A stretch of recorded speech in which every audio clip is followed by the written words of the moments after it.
By the mid-90s, Sweden had a reputation on the international pop stage.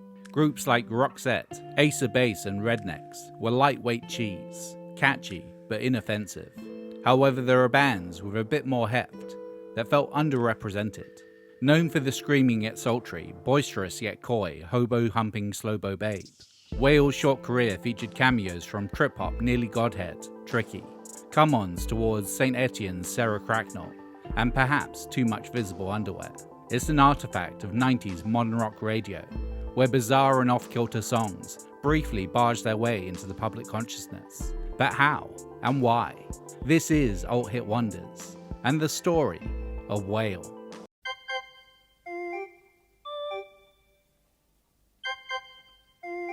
Whale started as a joke. Henrik Wiffert was a comedian and TV producer, once described by the lead singer of the Wannadies as kinda like a cross between British satirist Chris Morris and Viv from The Young Ones. But you know, Swedish. In the early 90s, he and music producer Gordon Cyrus, known for his work with Scandinavian hip-hop acts, were working on a commercial, and having some studio time left over, decided to record a track for fun. Wiffert then asked his then-girlfriend, Kia Berg, to sing on the track. A decade earlier, Berg had sung for the diva-ish Swedish post-punk group, Ubangi. I think they're pretty fucking fun.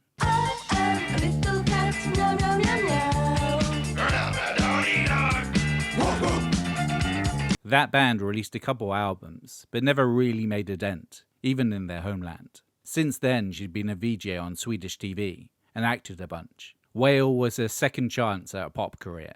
Not that that was ever really the point. The track they made was Hobo-Humping Slowbo Babe.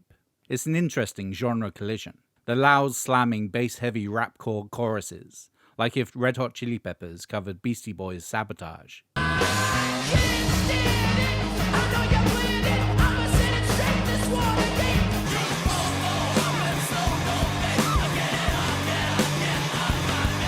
And the quieter, more childlike Berg-sung verses, which drew comparisons with Björk.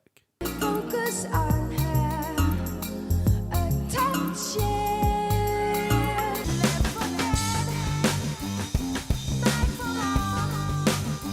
The lyrics are self-confessed gibberish, Wiffert telling the enemy they were going for a raving Black Francis from Pixies thing, but faced the challenge of not knowing any Spanish.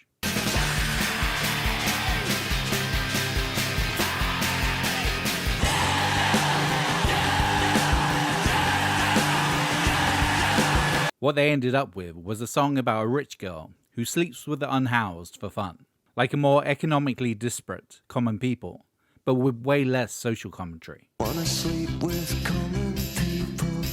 I wanna sleep with common people.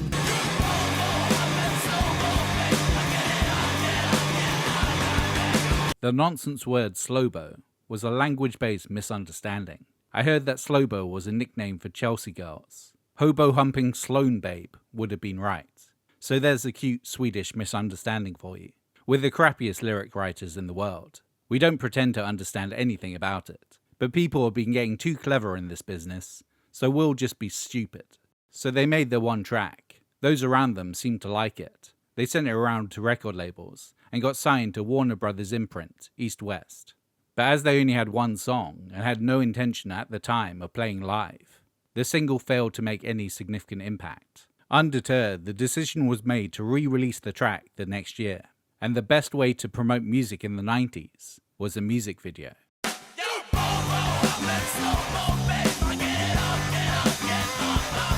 While the track is a delightfully gonzo chunk of loud, quiet alt-rock, it was the video that got people to take notice. It is equal parts rock-out doodliness, partial nudity, and goofy sexuality, which played extremely well on 90s MTV. So much so that it won the first ever MTV Europe Music Award for Best Video. Bear in mind that this meant it beat out Spike Jonze's video for Sabotage.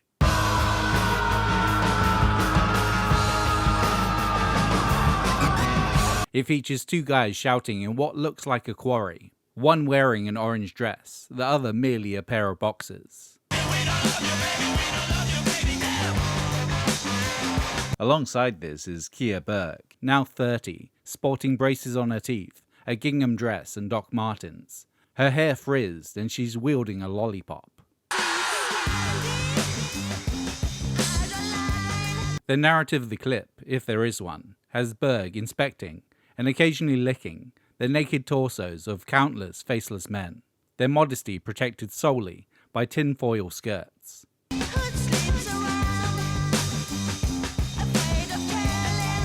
By the song's third chorus, the men are launching her into the air, and yeah.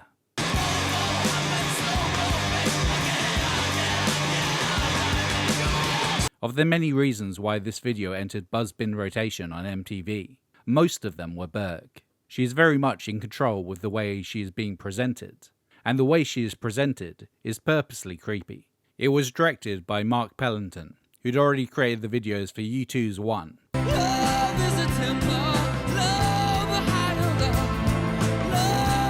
Alice in Chains' Rooster,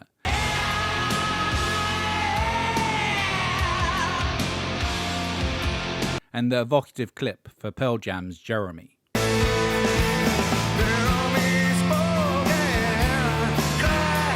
The Unknown Whale got him on board by old-fashioned industry connections. Wither and him used to work at MTV Europe at the same time. Pellington had a spare day after a commercial shoot, borrowed camera equipment, and assembled a skeleton crew who'd work for beer and pizza. In the end, the video, all in, cost £300. The dress Wither is wearing was borrowed from Pellington's girlfriend. A couple of the music video's biggest advocates were MTV culture commentators Beavis and Butthead, equally turned on by the blaring rock music and Berg's presence. Beavis, if I ever catch you looking at my woman's drawers again, I'm gonna kick your ass. She's not your woman, butthead. He's never even seen you. Damn it, Beavis. This chick loves me, and I love her. Hobo Humping Slowbo Babe was originally released as a single in March 1993. Initially, it wasn't a hit. The second release a year later would go number 46 in the UK, and despite California's K-Rock championing the track, it would only graze the lower reaches of the modern rock chart in May 1994. Withert joked that the best they did was number 14 in Belgium. When it was re-released yet again in November 1995, Hobo Humping Slowbo Babe would make the UK top 20, but would miss the US Hot 100 by a couple of places. But really, they experienced what OK Go would a decade later.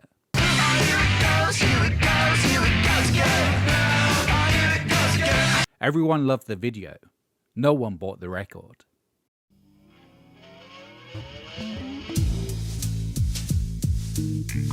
After Hobo Humping Slowbo Babe promptly did nothing on first release, Warner Brothers decided to not pick up the option to release a Whale album. Instead, they were snatched up by Virgin, who released Weak Air in July 1995. The album is as sonically confused as their signature song, by intention. Moments recalling Beck, D. Light, White Zombie, Massive Attack, and the Chemical Brothers. I can't help that I think you're really kicking. Excuse me, girl. Shut up for a while. I had it up to here with your egocentric lifestyle.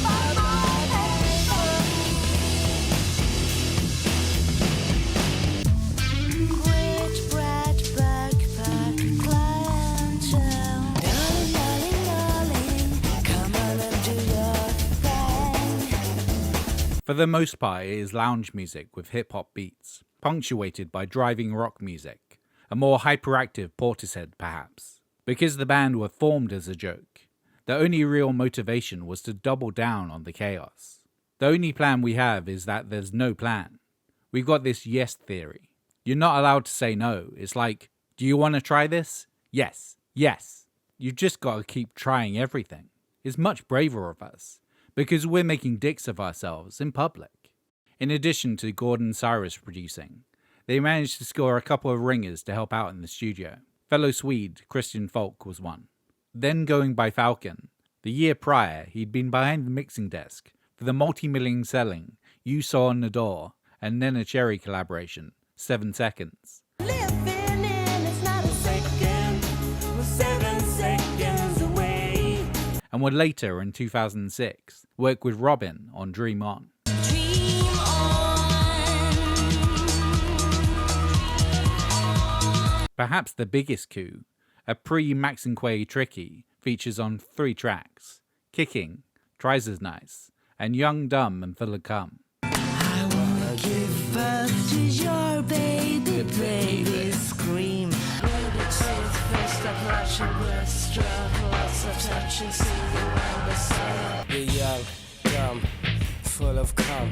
If you're gonna go, you're gonna go, girl. Tricky just happened to be in the same studio in Spain due to a massive attack sharing management with Neneh Cherry. Also during this period, supposedly Whiffert taught Tricky how to swim. He's brilliant, he's a doer, not a talker.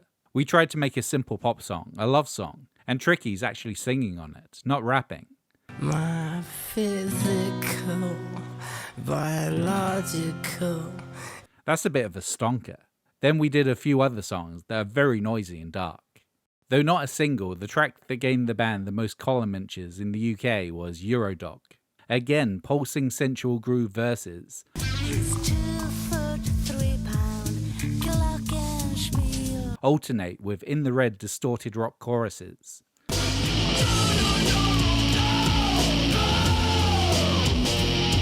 Though this time the lyrics deal with the then looming formation of the European Economic Community.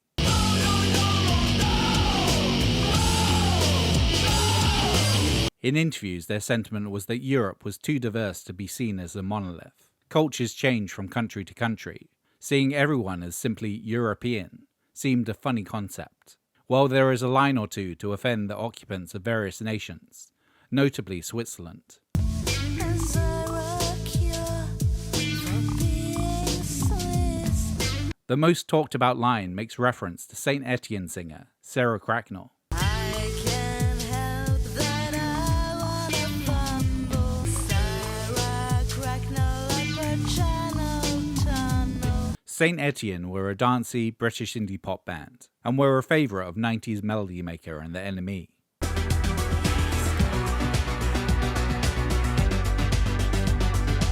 The line was written by Berg, Whiffert commenting that he would never be able to construct such a disgusting comparison. Already tired of too many increasingly sweaty journalists quizzing her about fucking tramps, Berg defended herself, claiming it was much more innocent than many listeners' dirty minds assumed. That the tunnel could be her ears, or the tunnel to her heart. Cracknell herself was not convinced.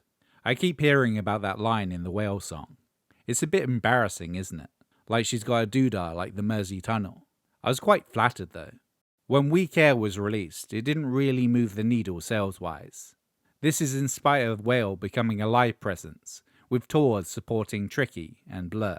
In the UK it climbed as high as number 42, and no further. Though an artful mix of genres like Odelay or Post, and aligned with the trip-hop of Dummy and Maxinquay, it was ignored, apart from that one video.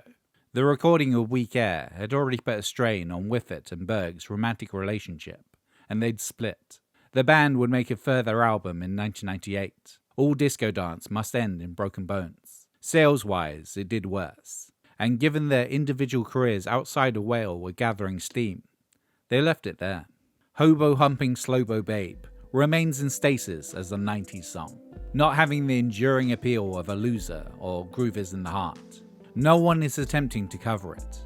It doesn't show up in curated 90s rock playlists. And the only film it's turned up in is 90s set Donnie Darko sequel, S. Darko.